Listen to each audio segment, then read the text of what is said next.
Good evening and thanks for joining us. I'm Andy Searcy. A frozen food company announces major construction plans in addition to bringing hundreds of jobs to Joplin. In 2015, more than 1,000 Missourians died from lethal drug overdoses, many of which were unintentional. A Joplin business owner is accused of lying to the state to avoid paying tens of thousands of dollars in sales taxes. Northeastern Oklahoma A&M College receives the biggest donation in its history. The Missouri Senate is in the middle of discussions for the 2018 budget. Action 12's Austin Highslip has what they've decided for education funding. So thank you very much, Ray. Construction will play a significant role in the 2018 budget for Carthage. Everything from roads and parks to a long-awaited fire station. Action 12's Gretchen Bolander shows us what's on tap for the proposed spending plan. It can be tough to know what steps to take if you're being evicted. And tonight, there's free legal advice about housing issues and other questions dealing with the law. Action 12's Courtney Brown tells us about the volunteer outreach. Turning now to weather, we had a wonderful day today, but this weekend, not so much. Well, the rain has gone away for now, but colder temperatures are upon us. Chief Meteorologist Ray Foreman joins us with our Fastcast. Ray, how cold is it going to get tonight? And the rain is starting to get a lot closer. Chief Meteorologist Ray Foreman joins us now with more. Ray, how close are we getting? Turning now to sports, Action 12's George Biloxi joins us now. George, the Chiefs, quite a storm in the draft tonight. And we are live from Joplin's Memorial Hall in downtown Joplin for the Freeman Health Safety Tour 2017, brought to you by Aaron Saxon Associates. And I'm being joined once again, as I was at 5, by Kayla Martinez, who is the director of Freeman Urgent Care. And Kayla, just tell us a little bit about what Freeman Urgent Care does. Thank you for joining us. I'm Andy Searcy. A Pittsburgh man is found guilty in a 2014 murder. 23-year-old Darius Rainey was convicted today of first-degree murder. He will be sentenced on June 19th to life in prison without the possibility of parole. Rainey was arrested on October 10th, 2014, one day after police found 20-year-old Taylor Thomas suffering from an injury. Thomas was transported to a Pittsburgh hospital where he was later pronounced dead. An autopsy revealed Thomas died of a single gunshot wound. Rainey was one of 4 suspects arrested and charged for the crime. More on how this is going to unfold over the weekend, though, in just a few minutes, Andy. All right, thank you very much, Ray. The investigation into the shooting death of a Galena woman has been upgraded to a homicide. The Cherokee County District Court has issued a warrant for John Fitzgerald Francis for first-degree murder for the death of Kelly Glasgow. Francis stands 5'7", weighs 188 pounds, has black hair and brown eyes. He goes by the name Polo. Authorities found Glasgow suffering from a gunshot wound while responding to a call at a home at 207 West Empire in Galena just after 9:30 Wednesday night. She was taken to a Joplin hospital where she later died from the injury. If you have any information, you're asked to call the Galena Police Department at 620-783-5065. A Joplin business owner is accused of lying to the state to avoid paying tens of thousands of dollars in sales taxes. John Buck is facing 16 counts of filing false tax returns and failing to furnish tax returns. Court documents allege Buck owes Missouri more than $78,000 in sales tax, fees, interest, and penalties for shorting those payments in 2014 and 2015. They add that the owner of JB's Piano Bar admitted he lowered the amount of taxable sales to pay less to the state. Buck told investigators, quote, "I have done that once or twice. I'm going to be real honest. I'm not going to lie to you."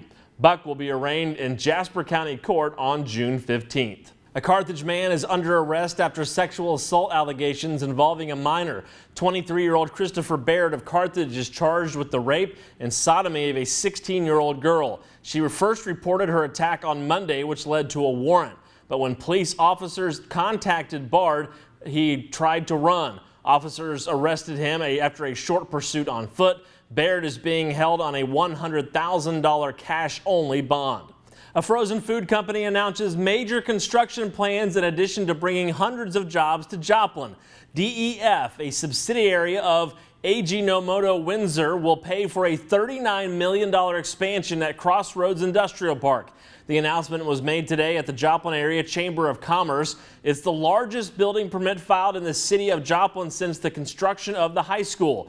The plant will start with 150 to 200 jobs, but is expected to grow to 400 employees in the next 5 years. Business is growing 5 to 8% a year. It's an exciting place to be right now. So, we're going to bring up the plan a little bit slower, bring on our 2 crews, get everybody, trained and comfortable, and make sure that we're making that quality of product that our company, has built their name on. Crews already broke ground on the project. The company plans to open the more than 130,000 square foot plant by January of 2018 at the latest. Administrators in the Neosho School District say they should know in the next few weeks what will happen next with the Goodman Elementary School. The elementary school was heavily damaged in the April 4th tornado. That building has been declared a total loss. Administrators with the Neosho School District say now they're waiting on information from their insurance company before they can progress with plans to rebuild. They say they're expecting that by the end of May. In the meantime, they say the outpouring of support from the area has been tremendous, along with donations of supplies for temporary classrooms. They say monetary donations have also been made to the district to help with the rebuilding effort. 100 years ago, America was on the verge of entering World War I, and the 4 states played a big role in the war effort. Brad Belk with the Joplin Museum Complex says as America was set to enter World War I, Red Cross chapters across the nation began looking for ways to help the soldiers. The Joplin chapter began making several items for the soldiers, including surgical dressings. Belk says that by the time the war ended in 1918, the women were volunteering at the Red Cross had made nearly 500,000 surgical dressings by hand. He says their dedication grew out of a desire to do what they could to bring their boys home. They saw this now as a real call. They knew the men that they had to wave goodbye to with tears and great concern about if they were going to come back. And they were doing their efforts. So what could the ladies do? Well, the ladies, they got involved. Belk says when the war was over, those same women organized what he believes may be the largest parade in Joplin's history for the returning soldiers, and then cooked and served about 1,400 meals in Schifferdecker Park. Portions of Route 66 will be closed as construction on a busy bridge in Galena continues. Crews are out repairing the Galena Viaduct, also known as Front Street Bridge. There will be a detour set up on Clark Street. A couple of years ago, workers started repairing some of the support on the bridge. Now they're repaving the road and fixing some of the handrails and sidewalks. Back in 2016, a $193,000 grant was awarded for the project, with Cherokee County matching the funds. Mayor Dale Oglesby says the town is pretty excited about it. I think it's going to be real neat. It's a restoration project, and so we're just pretty stoked about it. And of course, that's going to tie in with our downtown phase 2, and so we'll have the restoration complete clear to the bridge now. He adds they're hopeful the bridge will reopen in July. The single largest fundraising event for an area school system is taking place tomorrow. The 28th annual Joplin Area Catholic Schools Community Auction is being held at MSSU's End Zone facility. There is a raffle along with regular and silent auctions. The event starts tomorrow night at 6 o'clock. One committee member says there will be items up for bid that will appeal to any member of the family. You absolutely don't have to be Catholic. We encourage everybody to come out and enjoy a wonderful event, and it is for the kids. We have to remind people that this is the annual fundraiser for the JACS system. So it benefits St. Mary's, St. Peter's, and Macaulay. We've been doing this for 20 years, and we encourage anybody in the community to come on out. The entry cost is $40 per person. Doors at the End Zone facility open at 6. Tickets for alcoholic drinks are also for sale. An annual Rite of Spring takes place on the campus of an area university. Today marked the 38th annual spring picnic on the MSSU campus for students, faculty, and staff. The event featured a Western theme with a comedic cowboy, mechanical bull, and Western showdowns. There was also live music from Jordy Searcy, a contestant on season 7 of The Voice.